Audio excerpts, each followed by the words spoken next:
Reality television is wild. You can be a degenerate alcoholic adulterer who weighs 600 pounds and people will flock to watch you on TV just to live out your terrible life choices.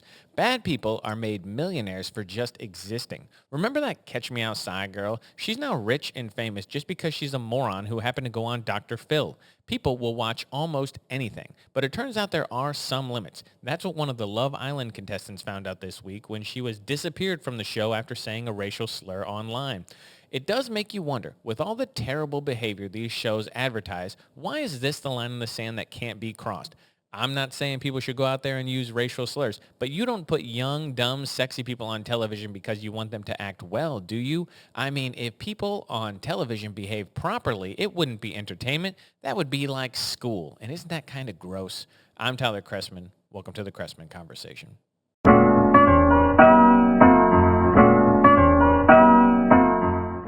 Hello, everyone. Okay, we got a couple topics for you this week. Going to be talking about the Jeffrey Epstein missing files, this Love Island racial slur drama, and then we're going to address the $10 million question, is Justice Ketanji Jackson the dumbest person to ever sit on the Supreme Court? You're going to find out later.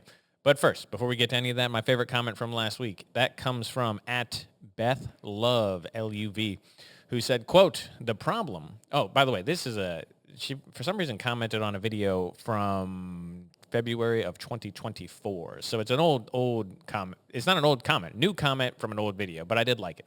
So this is from Beth Love, who said, the problem with your position is that it doesn't matter how many enslavers existed. It's about the 400,000 humans that were freed after the Civil War. My grandmother, tormented and under enslavement, deserves reparations. I am her heir. You are a white supremacist. Don't bother writing. He's not. End quote. Okay, so this is obviously on a video I was talking about reparations. And here's how you respond. I know people ask me this all the time. How do you respond to people like this online? Here's how you respond to people like Beth Love. You say, Beth, listen to me. You're an asshole.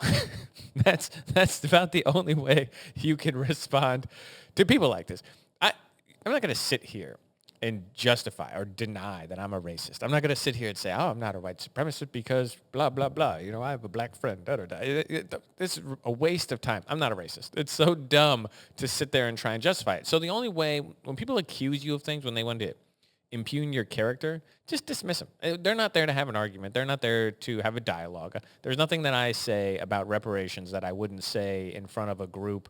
I wouldn't go up and give a speech in front of the NAACP. I'm not being racist to say reparations are a bad idea. You're a small-minded moron to accuse me of being a racist for that. So I don't have time or patience for people like this. By the way, if you look at the comment, I actually did leave a comment that's not just saying, go to hell. Basically, I said, first of all, your grandma definitely wasn't alive when slavery existed. I don't know how old you are. It's possible that this lady is 100 years old and maybe her grandma existed back then. But the oldest woman in the entire country was born in 1908. Okay? So her mom, possibly her grandma was alive during that time. Your grandma wasn't alive in 1865. There's just no way. I don't believe it. So first of all, that's not true. Maybe your great-great-grandma was alive, or your great-grandma if your mom or you were older and blah, blah, blah, blah. But there's no way your grandma was alive, first off. Secondly, yes, I actually agree. We should have given the slaves who were freed reparations. That would have been a good idea. 160 years later, her great-great-grandma or her great-great-granddaughter doesn't get reparations. It doesn't work. It's ridiculous. There's too much that has happened in the last 160 years. We don't give reparations. That's a silly idea. It's non-workable. More black people have come to the United States as free people post-slavery than ever were brought here as slaves. So you have more black people who exist in the United States today who are not direct descendants of slavery than people who exist who are direct descendants of slaves. And, that's just the way it is. So we're not going to give black people in the United States reparations. It's an unworkable process. So, that would be my reasonable response. But my initial response is just say, go to hell. You don't get to call me a white supremacist. You're a moron. So anyway, that's how you deal with those people, by the way. You just ignore them. You don't have to treat them as serious people because if you want to attack my character, if you want to throw ad hominems out there, we're not going to have a dialogue. If you would have come in here and you just left a little bit off, okay? If you just left that little tiny last bit off, I'm happy to have a dialogue with someone who disagrees with me. That's great. It's wonderful that people disagree and they want to say, hey, here's why I think you're wrong. My grandmother was a slave and she deserved reparations and I'm her heir, so I should get reparations. Okay, we'll have that conversation. I think you're wrong. That's fine. You think I'm wrong. That's fine. We'll have a conversation. But you put that last little bit in there, immediate dismissal. Just wave the hand, wave them off, brush past them. These are not serious people. They don't need to be taken seriously. That's how you respond. So anyway, let's get on to topic one. Jeff Epstein, the financier, the New York financier. What do I think about this whole thing? This is a complicated thing. I've talked about Jeffrey Epstein on the podcast before, I'm sure. I can't remember specifically when that would have been. It's been a while since we had any quote-unquote breaking news on the topic. But what do I think is rather complicated? Because what I'll tell you is I don't know. I don't know the answer. I think there's a lot of questions about how Jeffrey Epstein got his money that are unclear. We don't know why he has all this money. His work history doesn't seem to suggest that he ever did anything to earn all this money. And so we don't know the answer to this. Do I think that the elite, quote unquote, the elite in society are part of some international cabal of child sex predators? I don't know. I'm sure some of them do terrible things. Do I think that this is the world's biggest cover-up ever? I don't think I do. And I'm not saying that there's not bad things that Jeffrey Epstein did. That obviously is not true. He obviously trafficked young women. He obviously hobnobbed with high-profile people. I'm not saying any of this is not a thing. What I'm saying is over the last 6 years, or however long it's been since Jeffrey Epstein came into public consciousness, the story to me has never, ever gotten one bit more filled in than just wild speculation. There's not one piece of evidence that suggests that he was either a covert op, some sort of intelligence agent, or ran some extortion blackmail scheme. All of this stuff, it's just speculation. That's all it is. And I'm sure that people went to that island and did bad things. They say there's possibly 1,000 women who went to that island and were abused and sexually assaulted, raped, whatever the term you want to use. Horrible things happened on that island, I'm sure. But now I'm starting to think that maybe the scope isn't quite as large as we thought. I don't know. I'm not saying that this is what is the case. I'm saying I don't know. And I'm also going to tell you, you don't know. Because if you think you know, you don't. Because I've seen what people have to offer in terms of evidence. It's very lacking, okay? There's not a lot. All of the people who have accused rich and famous people, I'm not saying that bad things didn't happen to them, but many of them have been discredited. And because of that, it leads you to go, well, actually, the people who were accusing the rich and powerful people mostly have been discredited. They've either changed their stories or flat out admitted that they were lying about what happened or the people who were involved. And because of that, you're saying, well, we don't have a lot of victims who say, yes, I'm just going to pull names out of there, Donald Trump or Alan Dershowitz or whoever, Barack Obama, Bill Clinton, whoever, they were there on the island, they did X, Y, and Z to me. We don't have a lot of those people. We have people who say that about Jeffrey Epstein. We have people who say that about Maxwell, Ghislaine Maxwell. We have people who say that about these people. But the big international conspiracy of all the high-profile people in government, and that doesn't exist. It's not that I don't think there wouldn't be some people involved. But this idea that came out this week, the client list controversy that has happened this week, do I think that there's a Rolodex tied to a bunch of files about people with pictures of them abusing underage women that we just have somehow misplaced or was stolen or existed in the first place? Do I think that actually is a thing? No, I don't. And I understand that's not what people are talking about. They say, hey, look, there are names mentioned here that we should know because they're in the flight logs or they're mentioned in these reports in X, Y, or Z. And I get that. I get that that's what people mean. They're not actually talking about a Rolodex of people like a client list. But I don't think that exists in the way that we think it does. And I don't know if as many powerful people as we have speculated for the last 5 years are going to be on that list. And I think that the problem with releasing the quote unquote list, which is just names right now in a file that have to do anything at all, is that it's one of those charges where it's impossible to defend yourself. Imagine, okay, just put me in this situation for a second. Now, first of all, remember, I was a child in the 90s, okay? I wasn't going to Jeffrey Epstein's island. But imagine that it comes out and it says, oh my God, Tyler Chrestman's in the Epstein files. His name was listed. That's all it would take for me as a public person. Not that I am, but again, a politician. Use anyone else in my stead. But just using me as an example. That was all it would take is to just say, oh, I was in the files. My name happened to get mentioned because I had a meeting with Jeffrey Epstein about X, Y, or Z, or he was doing something. He was a guy who was known to try and get involved with people and finance things. This is what happened with Bill Gates. Bill Gates talks about a meeting with him where he was looking for an investor for something, and this guy's name came up because he had a bunch of money, and he invested in things in New York, and Bill Gates had a meeting with him and said, I didn't really understand him, and I didn't really want anything to do with him, and I hate now that I'm involved, blah, blah, blah. Again, I'm not saying Bill Gates is a good guy, but what I'm saying is that could be a situation. Do you release everyone's name, whoever had any contact with him? Donald Trump's in a photo with Jeffrey Epstein. Oh, my God. Does that mean that Donald Trump is the worst person who ever lived? I mean, many people believe that already. I certainly don't. But you get what I'm saying here. It doesn't make any sense to me, the idea of the list. Now, here is where it comes around. They say that there's videos.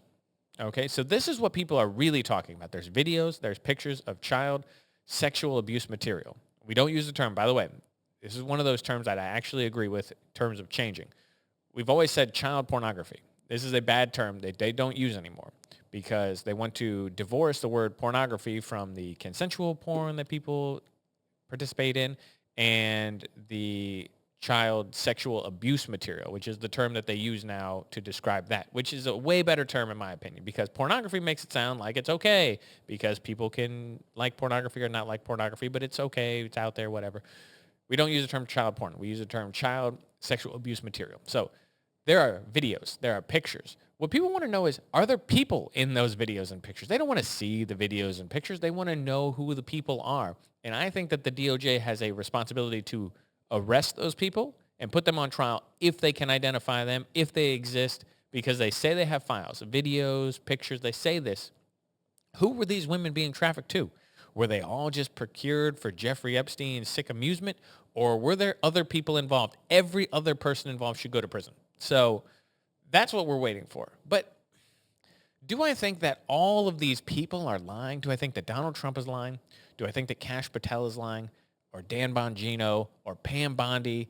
Do I think that the people who worked in the Biden administration were covering this up? Do I think that all of this is just a giant conspiracy that passed from administration to administration with people who had obviously nothing to do with it? There's no way that Dan Bongino or Kash Patel went to that island.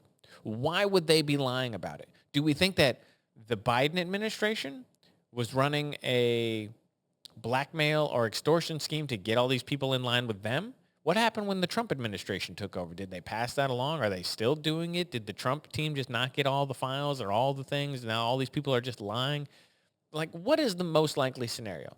That either A, the speculation was overstated or wrong, or B, that two separate administrations have lied to us, hundreds of people are concealing this, and the conspiracy just goes on and on and on, perpetrated by people who had nothing to do with it. So they have nothing to gain. Kash Patel and Dan Bongino have nothing to gain by hiding this. Why would they be lying? It doesn't make sense to me why they would lie to us right now.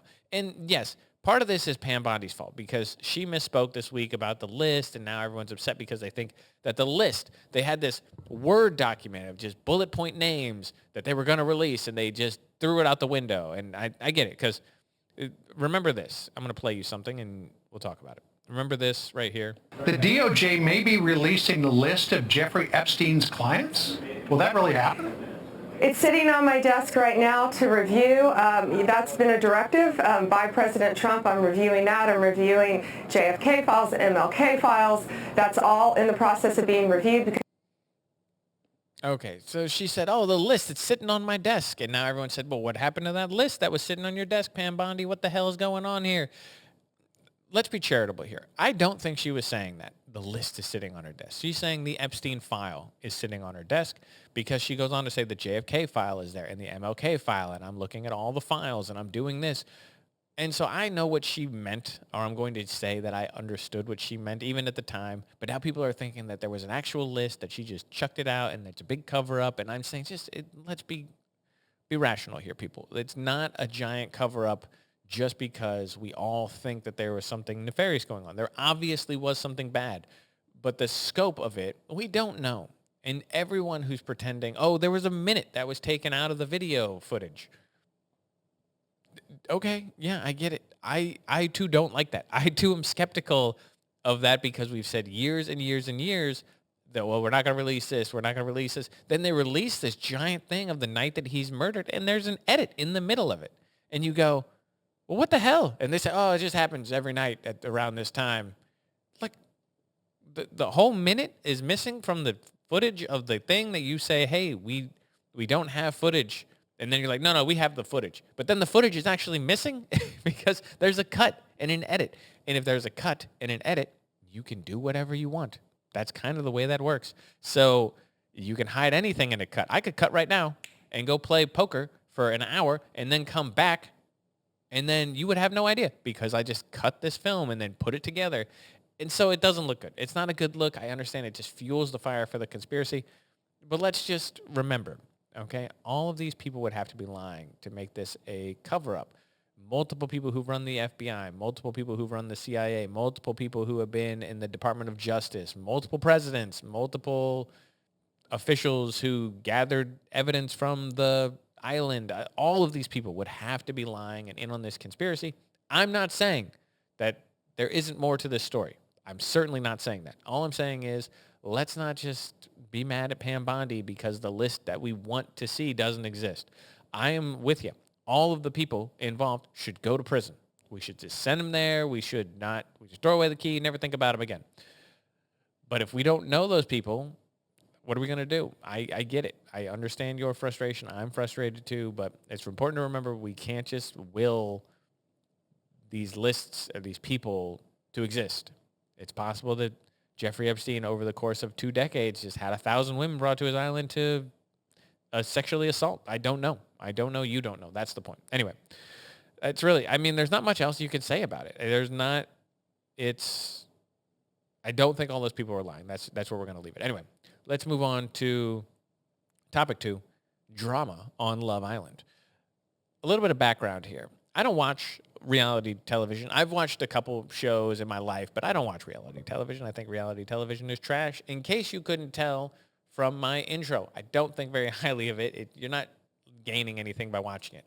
It might be entertaining, but I'd rather watch a sitcom or a movie than watch some moron get rich and just make me upset because I go, God, this person brings nothing to society other than a general lowering of the average IQ, and now we're making them rich, and that drives me nuts. So 1,000-pound sisters, oh my God, don't get me started on any of these people on reality television. Love Island is a show. Is it a Netflix show? I actually don't remember. I don't remember what it's on. It's on one of the streaming platforms.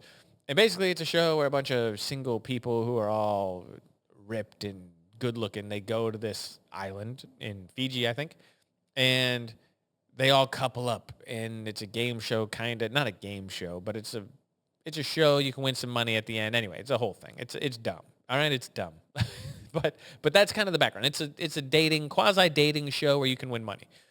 There was a contestant this season named Sierra Ortega who got disappeared in the middle of. She made it deep into this season. I think this is season 7. We're like 30 episodes into this season already. There's a billion things going on. She just disappears off the show. They say they have this voiceover guy who says, oh, she had to leave for personal reasons. Now, it turns out she used a slur on her social media before coming to the show. Once in 2020 on TikTok and once in 2023 on Instagram. She was using it to describe herself. She's using a slur for Asian people, starts with a C, and she was talking about her eyes and how she was looking. not an overly hateful way of using the word.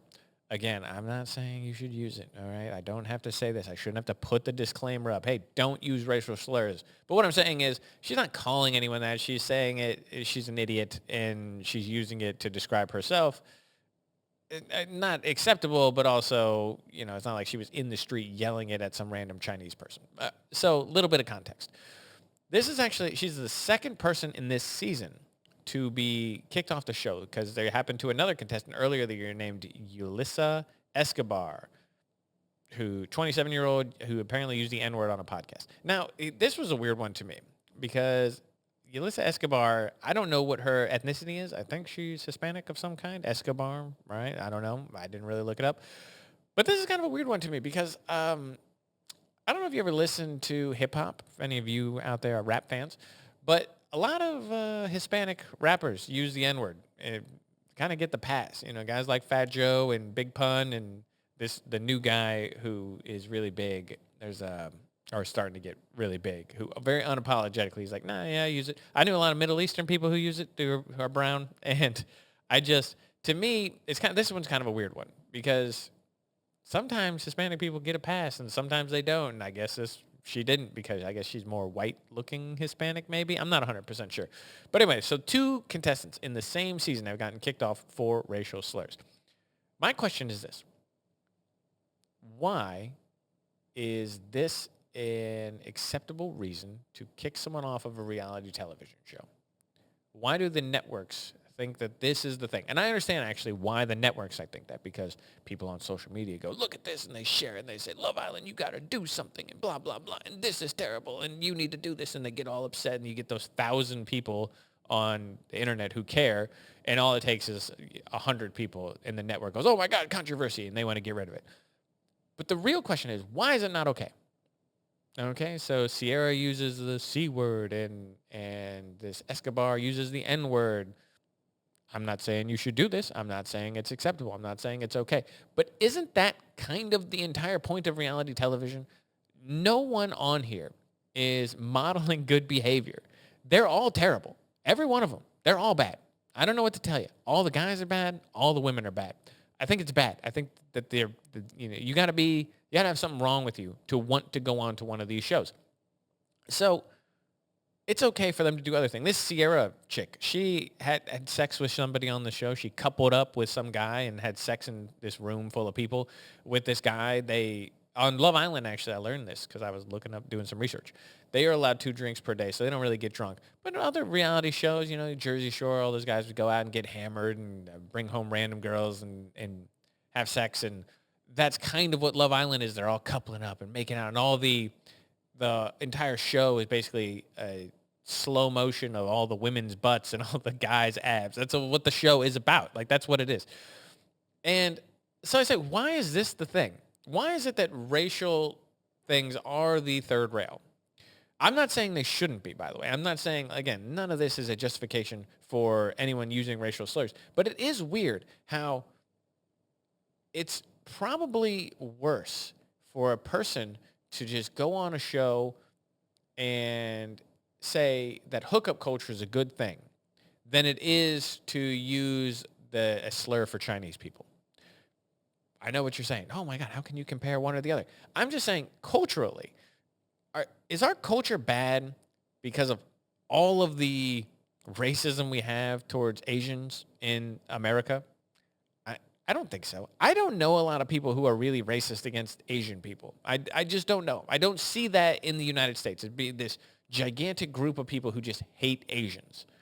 What I do see is a culture that treats women like commodities. This show, Love Island, that makes every woman just a showcase of her natural assets.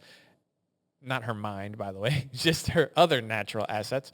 And I think that's worse for the culture than this chick using a slur 5 years ago on TikTok. I don't know. I'm not saying that she should do either. But what I'm saying is it's weird to me that this gets you canceled. That is the thing that gets you canceled. I can't say the word on this podcast. We're talking about a word. I can't say it. Why can't I say it? Because YouTube will give you a strike, and and they'll take you down. They'll take my channel down. They'll do all this stuff. They'll say you're a racist for having a conversation about why the word's bad, by the way.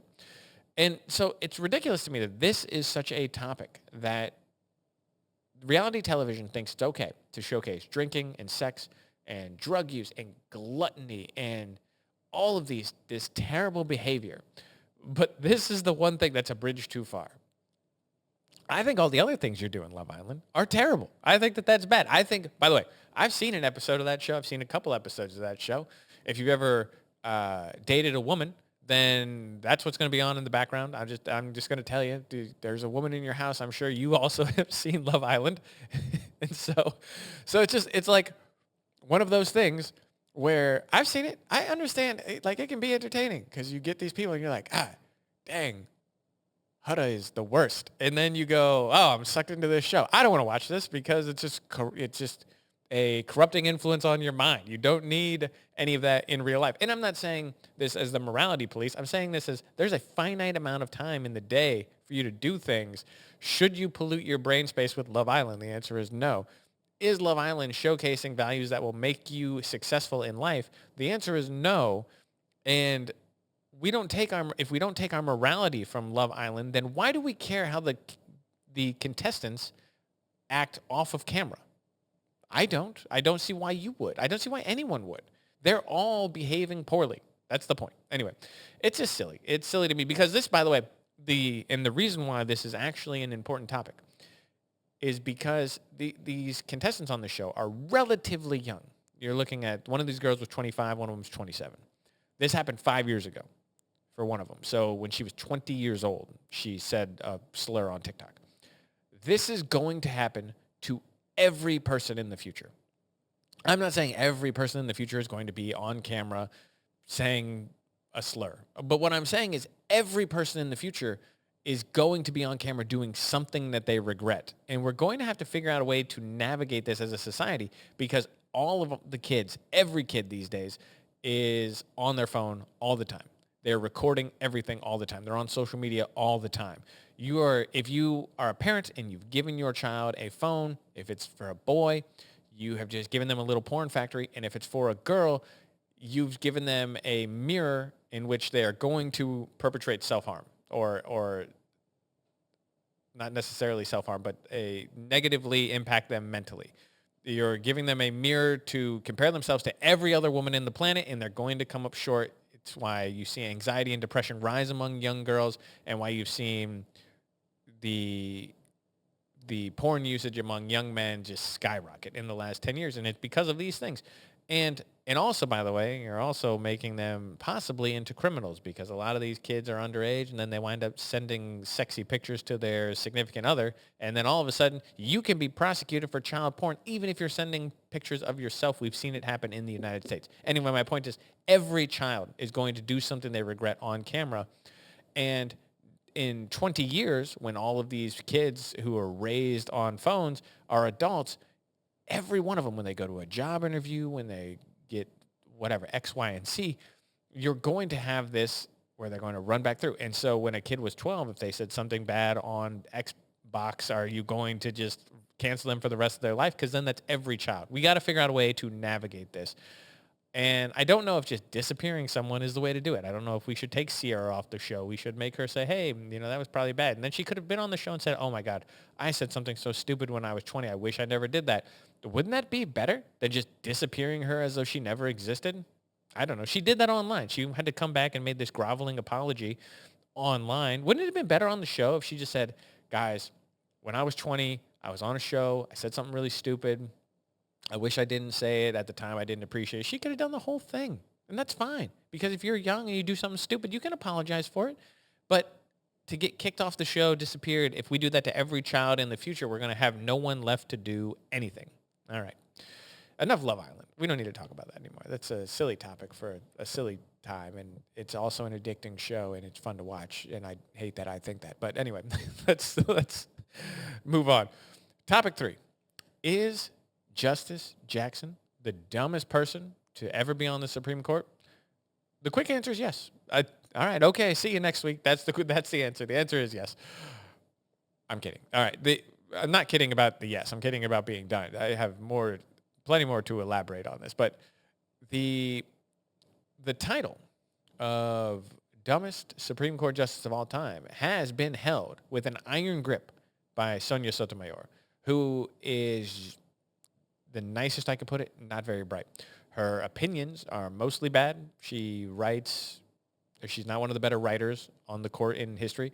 It's why she doesn't write major opinions. It always goes to somebody else, and then she just signs onto it or adds an add-on.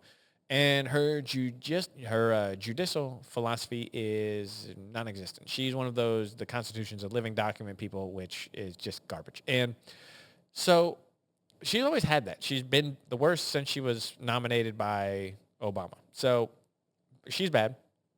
But Justice Jackson is coming for that title. And she's not going to stop till she gets it. And I have a couple things that I'm going to point to that came out this week that are just illustrating how bad she is. She has a poor understanding of jurisprudence. I really believe that she doesn't understand constitutional law, which is sad for someone who sits on the Supreme Court. And it's also an indictment of how far the educational standards at Harvard have fallen, because she went to Harvard for undergrad and Harvard for law school, and she doesn't know anything. And this is very clear in the way that she writes. This is her, by the way, she was talking at a conference in Louisiana, and this is how she feels as a Supreme Court justice she should write opinions. She said, quote, "I just feel that I have a wonderful opportunity to tell people in my opinions how I feel about the issues, and that's what I try to do," end quote. No, that's actually not what your opinions are about. It shouldn't be about how you feel. Your feelings are irrelevant. It is about constitutional law and whether or not the things that are before you fit with the previous precedent or not. That is what it's about. It's about determining and shaping the law. It's not about how you feel about it. Let's say, for example, let's pick a silly one. Let's say, for example, that I really firmly believe that we should be allowed to quarter soldiers in the homes of people, because that's just what I believe. I think that soldiers deserve some special benefits. We should be able to quarter them in the homes of private citizens. And I'm a Supreme Court justice, and that's just how I feel. So when I write opinions, I take my feelings into account, and I say, well, this is how I feel, blah, blah, blah, X, Y, and Z. And I just ignore the fact that in 1791, the Third Amendment was passed that outlaws the quartering of soldiers in your home. And I just say, well, I don't feel like that's appropriate. I feel like actually that's wrong. That doesn't matter. My feelings are irrelevant. My feelings don't matter, because the Constitution is very clear about whether or not we can quarter soldiers in people's homes. It says no. So it doesn't matter how I feel. And it's about constitutionality. And look at these examples for some of the things that she has written. She writes like a teenage girl on an Instagram post. It's embarrassing. This is the highest court in the land, and she speaks in memes. And so here, I'm sorry. I forgot that I actually pulled up the physical things so we could look at them together. Here we go. Look at this. All right. So look at these examples I have for you. Here we go. This is one of her dissents. This is Trump versus Casa. This is from, I hate that she's getting initialized already. Oh, KBJ's dissent. Read this highlighted part. She said, "Instead, to the majority, the power-hungry actors are ... wait for it ... the district courts." This is how you write. This is how like a teenage girl writes fan fiction. She literally put two ellipses and wait for it in parentheses in a dissent on the court. This is an important document. The dissents they're not setting precedent. They're not setting new law. They are obviously the dissent because they do not agree with the majority rule, but they are important because they undergird the arguments. They form the basis for two sides of an issue. You have to know what the dissent is to know whether or not the opinion is correct, because you have to know both sides of an issue. These are important.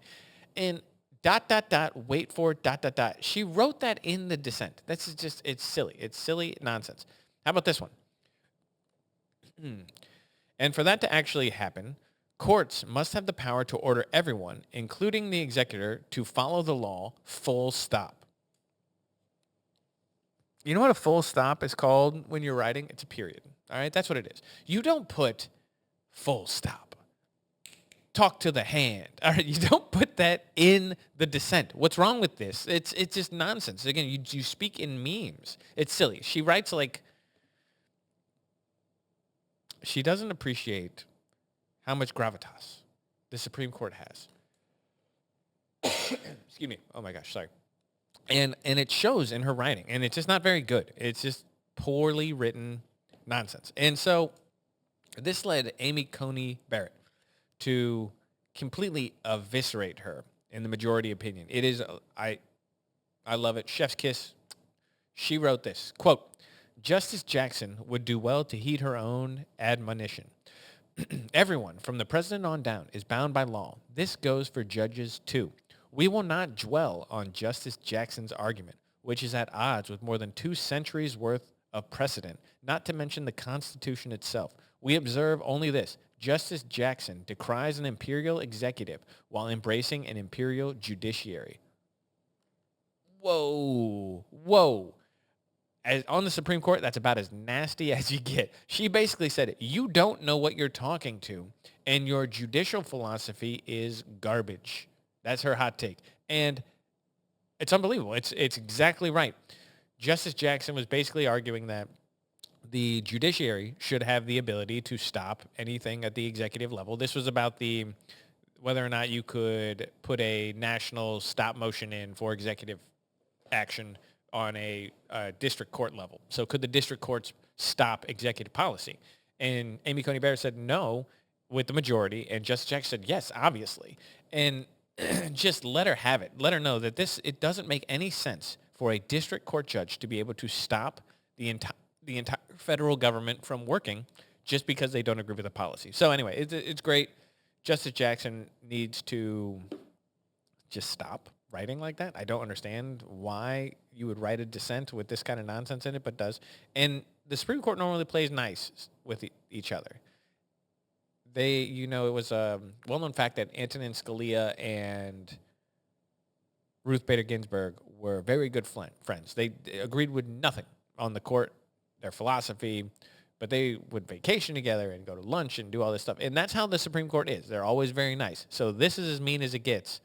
And I think that it shows because you're looking at the rookie on the bench, and she's not equipped to play in the league. It is very clear to me. It's been very clear from the beginning. When she couldn't answer what a woman is when she was getting confirmed. So the fact that Joe Biden decided that race was more important than merit and skill and technical writing ability, it was going to go down the same way that the Sonia Sotomayor one went, which is just to say a person who is on the bench, who does not deserve it, who is just not going to leave a lasting legacy that people appreciate. So anyway, we're going to leave it there. I just wanted to highlight that so we could all appreciate how bad Justice Jackson really is at her job, which is bad. And I think, as always, like, comment, subscribe. Next week, I am going to be on vacation.